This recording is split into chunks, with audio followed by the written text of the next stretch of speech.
大家好，今日介紹一架微型嘅魷魚遊戲巴士，就係依架啦。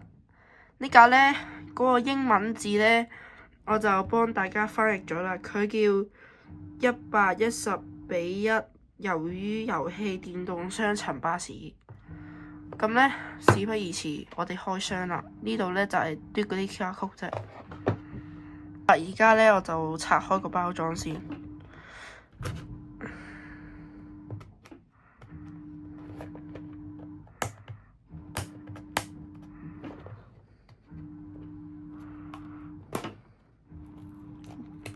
有啲難拆啊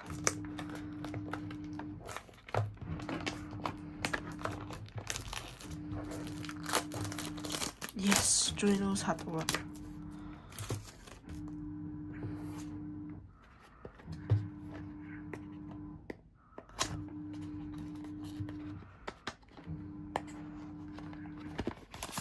咁而家就開出嚟睇下啦。而家呢個樣係咁嘅，然後撕咗嗰個膜再俾你睇下係咩樣。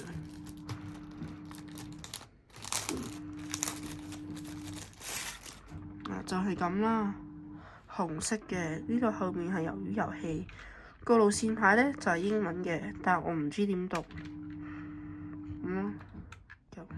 左邊係咁嘅，前面冇嘢。右邊係咁嘅，後邊係咁嘅。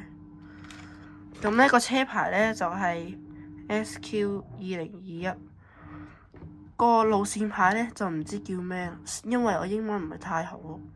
咁如果呢有人知呢個英文係咩嘅話，歡迎喺評論區度留言下。今日介紹咁多啦，拜拜。